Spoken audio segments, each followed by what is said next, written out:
फक्त मिठीत घे. भाग 9. रुद्र म्हणतो, पण मी तिला ना लाडूच बोलणार. ती फक्त माझी आहे. तो निरागसपणे बोलला आणि यावर सगळेच हसले. काय झालं, तुम्ही सगळे का हसताय? साक्षी म्हणाली, काही नाही. रक्षा म्हणते, हो रे बाबा, ती फक्त तुझीच आहे. साक्षीबाई, तुला मी आजच सांगते हा, माझाच जवाई होणार. साक्षी म्हणाली, हो ग बाई, आणि मोनिका माझी सून होणार. त्या दोघी गमतीमध्ये बोलल्या. बारसं झालं. हळूहळू मोनिका मोठी होत गेली. 2 वर्षे आनंदात गेली. मोनिका आल्यानंतर त्या तिघांनी निर्माण केलेल्या कंपनीला खूप प्रॉफिट झाला होता. त्यामुळे मग त्यांनी त्या कंपनीचं नाव मोनिका प्रायव्हेट लिमिटेड ठेवलं होतं. मोनिका आणि रुद्रचं पण खूप जमायचं. मोनिका म्हणते, रुद्र थांब ना, मी पळेन ना. ती लहान होती म्हणून थोडी तोतली बोलायची. रुद्र म्हणतो, मला पकड, मग मी थांबेन. धावत धावत बोलला. ती त्याच्या मागे धावत होती त्याला पकडायला, पण पडता पडता ती पडली. तिच्या गुडघ्याला थोडं खरचलं आणि ती रडायला लागली. तसा रुद्र तिच्या जवळ आला. काय झालं, बघू कुठे लागलं ते. मोनिका म्हणते, रुद्र इथे लागलं. ती गुडघा दाखवलं. रुद्र, तू माल या गवताला, याच मुले लादलं मला. रुद्र म्हणतो, हो हो, हे बघ मारलं मी, म्हणत त्याने हळूच त्या जमिनीवर मारलं आणि बोलला. रुद्र म्हणतो, वेडी जमीन, तुला कळत नाही का, माझ्या लाडूला लागलं ना. चल सॉरी बोल आता तिला. हा घुड, हे बघ लाडू, ती बोलली ना सॉरी. चल आत घरात जाऊन आपण औषध लावू त्यावर. ती पण मग नाक वर ओढत त्याचा हात पकडून गेली. त्याने तिला औषध लावलं. रुद्र तिला खूप जपायचा. तिला कसलाच त्रास होऊ द्यायचा नाही. तो एक दिवस ते दोघं आले त्यांच्या आयुष्यात वादळ आणण्यासाठी. आज सगळे एकत्र भेटले होते, गप्पा मारत होते. रुद्र आणि मोनिका एका बाजूला खेळत बसले होते. तेवढ्यात ते दोघं आले. रक्षा, तिला कोणीतरी आवाज दिला म्हणून तिने मागे बघितलं. ते तिचा भाऊ निमिष उभा होता. रक्षा म्हणते, दादा तू इथे? निमिष म्हणतो, मला माफ कर, मी तुला खूप काही बोललो, मला माफ कर. पण आता या कठीण काळात माझी मदत कर ग. आपली कंपनी खूप लॉसमध्ये आहे. प्लीज.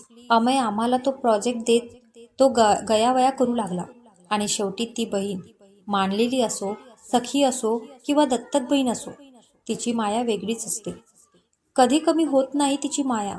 तिने अमयकडे बघितलं. त्या तिघांनी पण हो बोलले. शेवटी तिला तिचं माहेर परत भेटत होतं, म्हणून मग सगळे तयार झाले. रक्षा म्हणते, दादा आलाच आहेस तर तुझ्या भाचीला पण भेट ना. निमिष म्हणतो, भाची कुठं आहे ती? अमय म्हणतो, ती बघ रुद्र सोबत खेळते. इकडे मोनिका आणि रुद्र भांडीखुंडी खेळत होते. मोनिकाची जिद्द होती खेळायची. मग काय, रुद्र पण हो बोलला खेळायला. निमिष जेव्हा तिथं आला तेव्हा मोनिकाला रुद्रला ओरडत होता, अले रुद्र, असं नाही करायचं, ते जेवण तू बनव ना. ती क्यूट फेस करत बोलली, पण मला नाही येत जेवण.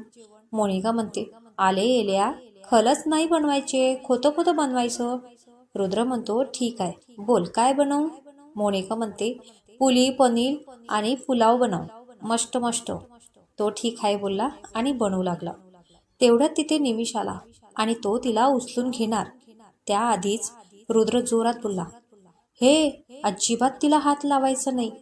तो मोनिकाबद्दल आधीपासूनच पजेशिव्ह होता. निमिष म्हणतो, मी तिचा मामा आहे आणि तिला भेटायला आलोय. त्याला जरा रुद्रचा रागच आलेला होता. एवढासा हा आणि मला प्रश्न विचारतोय. रुद्र म्हणतो, हो का, पण मी तर तुम्हाला कधी बघितलं नाही. रक्षा आत्या, रक्षा आत्या. तो रक्षा आणि कुंदाला आत्या बोलायचा. त्याने हाक मारली तशी रक्षा वरता आली. रक्षा म्हणाली, काय रे रुद्र, काय झालं? रुद्र म्हणतो, हा कोण आहे आणि हा माझ्या लाडूला का भेटायला आलाय? रक्षा म्हणाली, तो माझा भाऊ आहे. तो आज खूप दिवसांनी आला म्हणून मग तो तिला भेटायला आलाय. भेटू दे त्याला. ओके, भेटा तुम्ही, पण लांबूनच, नाही तर थांबा, मीच तुमची ओळख करतो.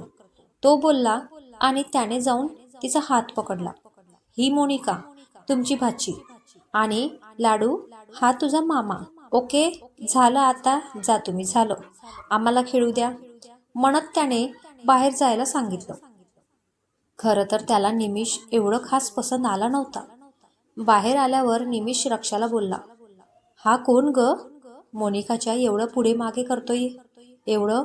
रक्षा म्हणाली, अरे हा रुद्र, साक्षी आणि यशचा मुलगा. तो तिच्या बाबतीत खूप पॉझिटिव्ह आहे बाबा. आमचं पण नाही ऐकत तो तिच्या बाबतीत. आणि मोनिका, तिचं पण त्याच्याशिवाय पान हलत नाही. साक्षी तर बोलते, मी तिला माझी सून बनवून घेणार म्हणून. निमिष जा म्हणतो, अच्छा असं होय. थोड्या वेळाने तो निघून गेला. मग सगळे आपल्या आपल्या घरी गेले.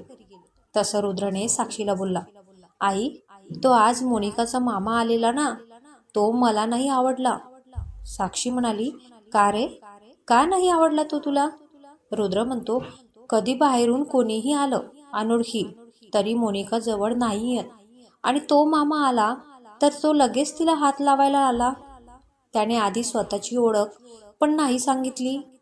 लाडू घाबरलीये माहितीये. साक्षी म्हणाली, असं काहीच नसणार, तू खूप काळजी करतो तिची, म्हणत त्या निघून गेल्या. असेच दिवस गेले. एक दिवस आकाश, रक्षा आणि अमय लाच भेटायला. तो कॉलेजमध्ये असताना रक्षाच्या मागे होता, पण आता तो तिची माफी मागत होता. तिने पण त्याला माफ केलं. असेच दिवस गेले. आज कुंदा आणि प्रकाशचं लग्नाचा वाढदिवस होतो, म्हणून बाहेर जेवायला गेले होते. मोनिका, रक्षा, अमय, यश, साक्षी सगळे एका कारमध्ये होते आणि कुंदा आणि प्रकाश एका कारमध्ये. त्यांना प्रायव्हसी दिली होती त्यांनी. रुद्रचा एक्झाम होता म्हणून तो गेला नव्हता. फिरून वगैरे सगळे परत घरी जात होते. तर तेवढ्यात एक ट्रक आला आणि त्याने अमय, रक्षा, मोनिका, यश आणि साक्षी यांच्या गाडीला जोरात अडवलं आणि तो ट्रक पुढे निघून गेला. पण मागे कुंदा आणि प्रकाशने हा जीव घेणा अपघात पाहिलं आणि त्यांना धडकीच भरली. गाडी रस्त्याच्या बाजूला जाऊन पडली होती. त्यांनी गाडी पूर्णपणे उलटी झाली होती. प्रकाशने पटकन गाडी थांबवली आणि त्यांच्याजवळ गेला, तर सगळेजण रक्तात माखले होते आणि बेशुद्ध होते. मोनिका तेवढी थोडीशी शुद्धीत होती. ती रडत होती. प्रकाशने आधी तिला बाहेर काढले आणि तिला कुंदाकडे दिलं आणि मग तो अमयला काढत होता. तेवढ्यात अमयला थोडीशी शुद्ध आली. अमय म्हणतो, प्रकाश, मोनिकाला वाचव. अरे माझी सगळी संपत्ती तिच्या नावावर आहे. ती जेव्हा 27 वर्षाची होईल तेव्हा ती आपोआप संपूर्ण तिच्या नावावर होईल, आणि ती नसेल तर मग ती एका NGO कडे जाईल. पेपर्स माझ्या वकिलाकडे सुरक्षित आहे आणि माझे वकील कोणालाच माहिती नाही. तू जा, तिला घेऊन जा. वकील वेळेवर तुम्हाला पेपर देतील. तू जा बाबा. प्रकाश म्हणतो, अरे पण तुम्ही. अमय म्हणतो, आम्हाला सोड, तिला घेऊन जा लवकर. जा, ते बघ येताय जा, म्हणत त्यांनी शुद्ध पुन्हा हरपली. प्रकाशने पण बघितलं एक गाडी तिकडे येताना. ते लोक पटकन जाऊन गाडीत बसले आणि तिथून निघाले. पुढच्या 1 तासात न्यूज आली की मोनिका कंपनीचे मालक अमय आणि यश यांचा अपघातात मृत्यू झाला. सोबत त्यांच्या पत्नी यांचा सुद्धा मृत्यू झाला. गाडीचे ॲक्सिडेंट झाला. गाडीला आग लागल्यामुळे मृत्यूदेह जळला आणि त्यामुळे त्यांचा चेहरा नीट ओळखता येत नाही. आता वर्तमान. अमय, हे सर्व झालं, पण त्या अपघातात तुझ्या डोक्याला लागलं होतं, त्यामुळे तुला नीट एवढं काही आठवत नाही. पण हे खरं आहे की तू आमची मुलगी आहेस. त्या लोकांनी आम्हाला तिथून काढून कैद केली. प्रकाश म्हणतो, त्यानंतर आम्ही लगेच तुला डॉक्टरांकडे नेलं, पण तुझं वय लहान आणि त्यात तुझ्या डोक्याला लागलं होतं, त्यामुळे तू हे सर्व विसरलीस. पण कुठेतरी तुला ते थोडंसं लक्षात होतं, म्हणून तू रक्त किंवा अपघातात बघितला की पॅनिक होतेस. तुला आमच्याकडून कमी प्रेम मिळू नये म्हणून मग आम्ही मुलं न होऊ देण्याचा निर्णय घेतला. नंतर मग आम्ही बँगलोरला गेलो आणि तुझ्या जॉबसाठी मग इथे आलो. मग इथे रुद्र भेटला. रुद्र म्हणतो, तुमच्या अपघातानंतर काका काकूंनी प्रॉपर्टी त्यांच्या नावावर करून मला घरातून बाहेर काढलं. मी फक्त तुमची फोटो फ्रेम घेऊन निघालो. रस्त्यावर राहिलो कदाचित एक आठवडा मी असाच इथे तिथे फिरून काही पण खाऊन काढलं. मग नंतर एका ताई मला आश्रमात घेऊन आली. तिथे माझी राहुल आणि सावी सोबत ओळख झाली. मग मी आणि राहुलने हॉटेल काढलं. हळूहळू आमच्या बिझनेसची प्रगती झाली. मग एक दिवस मला मोनिका दिसली. मी तिच्यावर लक्ष ठेवू लागलो. हे बाबांना कळलं म्हणून ते मला येऊन भेटले. तेव्हा मी त्यांना ओळखलं. राहुल म्हणतो, तर हे सर्व घडलं होतं. सर्व प्रश्नांची उत्तरं भेटली आता. रुद्र म्हणतो, नाही, अजून काही प्रश्न अनुत्तरित आहेत. राहुल म्हणतो, कोणते रुद्र? बाबा, तुम्हाला का माहित होतं की की तो ॲक्सिडेंट प्लॅन होता म्हणून? अमय म्हणतो, कारण मला आधी एक न्यूज समजली होती, जी माझ्या मर्जीतल्या माणसांनी मला सांगितली होती की आमच्या विरुद्ध काहीतरी प्लॅन होतोय. पण तो प्लॅन कोण करताय हे समजलं नव्हतं. आणि जेव्हा आमचा ॲक्सिडेंट झाला तेव्हा मला समजलं की हाच तो प्लॅन होता. रुद्र म्हणतो, तुम्हाला काय वाटतं, कोणी केला असेल हा प्लॅन? रक्षा म्हणते, माझा भाऊ निमिषनी. प्रकाश म्हणतो, सोबत आकाश पण. ते बोलले तसे सर्वांनी त्यांच्याकडे आश्चर्याने बघितले. यश म्हणतो, आकाश पण? तो असं का करेल? त्याचं काय वैर आपल्याशी? आणि त्याने तर रक्षाची माफी मागितली होती ना? रक्षा म्हणते, कारण त्याला मी हवी होती, पण निमिषचं नाही माहीत काही. प्रकाश म्हणतो, ते ते आता त्यालाच माहिती त्याने असं का केलं ते. कुंदा म्हणते, जेव्हा त्याने आम्हाला पकडलं तेव्हा आकाश पण होता आणि निमिष सोबत. रुद्र म्हणतो, ठीक आहे, पण आई, तुमचा भाऊ असं का करेल? रक्षा म्हणते, हे सर्व फक्त त्यालाच माहिती. रुद्र म्हणतो, ठीक आहे, मी शोधून काढेन सर्व काही, आणि तुम्ही आता काही काळजी करू नका. त्या दोघांना तर मी सोडणारच नाही. राहुल, सावी, चला. ते तिघे स्टडी रूममध्ये गेले. त्यांच्या मागे मोनिका पण गेली. रुद्र म्हणतो, घराची सेक्युरिटी वाढवा. सावी, मोनिकाला अजिबात एकटं सोडायचं नाही. राहुल, माणसांना कामाला लाव. त्या दोघांना शोधून काढ लवकर. तो बोलत होता तेव्हा सारखा राहुलचा फोन वाजत होता आणि तो कॉल कट करत होता. रुद्र म्हणतो, काय चाललंय राहुल? मी काहीतरी इम्पॉर्टंट सांगतोय तुला, कोणाचा एवढा कॉल येतोय? तो जरा रागातच बोलला. राहुल म्हणतो, रुद्र, इन्स्पेक्टर कदमचा कॉल येतोय. का? राहुल म्हणतो, रुद्र, खूप मोठी डील होणार आहे आज. 100 मुलींचा जीव धोक्यात आहे आणि त्यासाठी इन्स्पेक्टर आपली मदत मागताय. ACPचा पण कॉल येऊन गेलाय.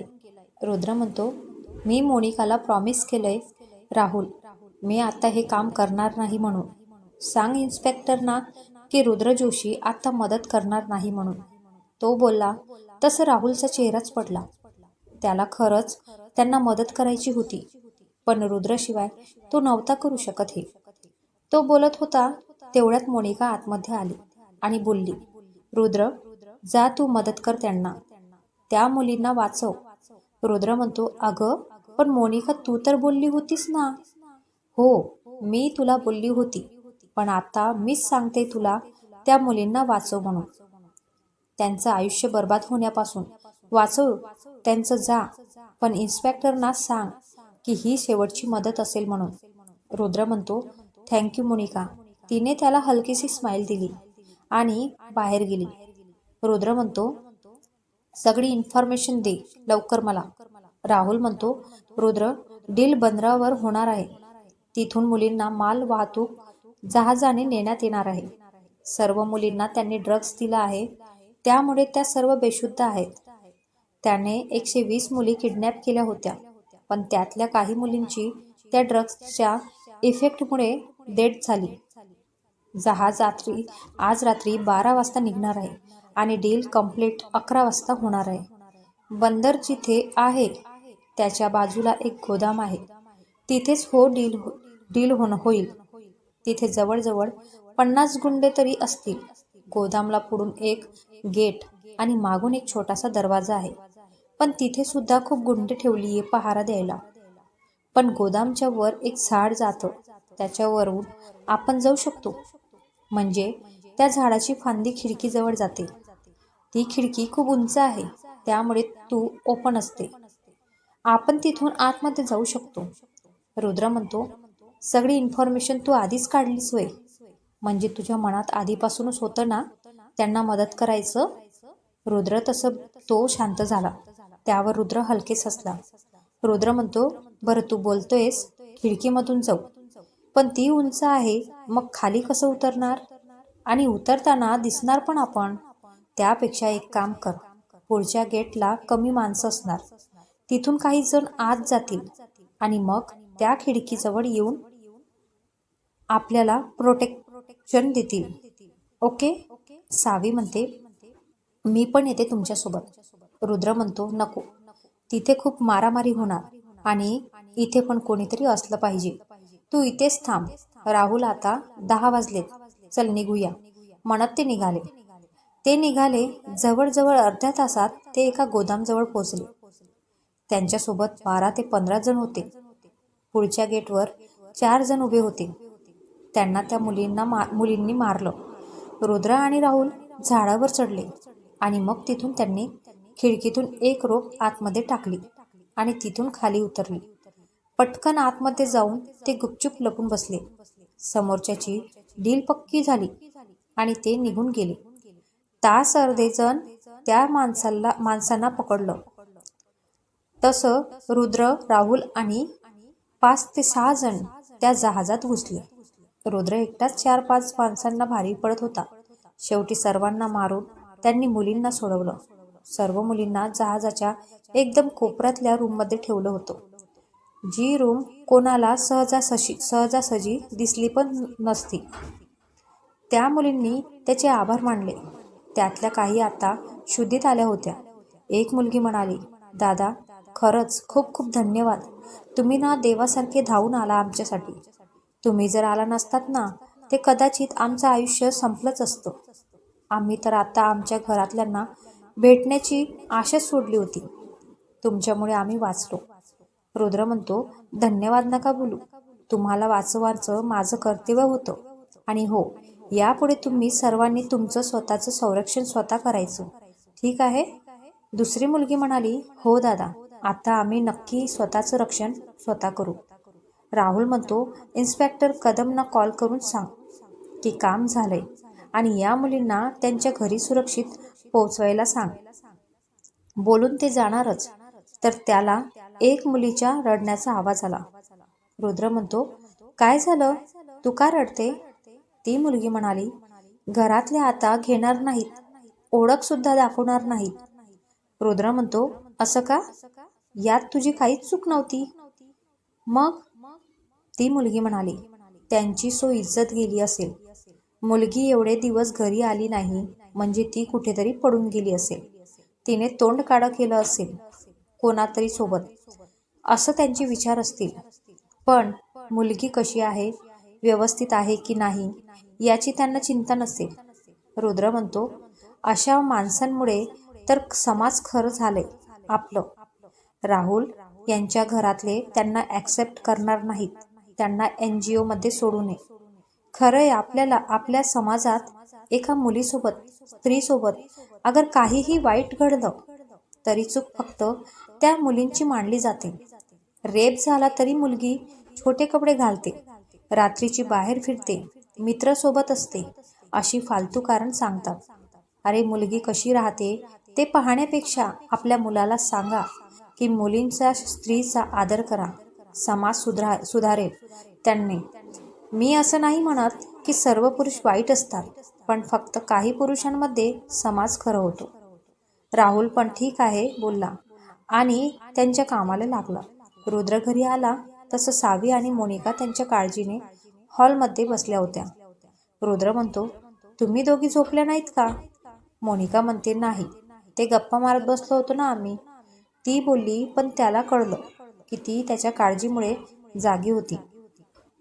पण इकडे रुद्र एकटा आलाय हे बघून सावी त्याच्या मागे वाकून बघत होती. रुद्र म्हणतो, तो मुलींना सही सलामत पोहोचवायला गेलाय. तो बोलला तसं ती शांत झाली.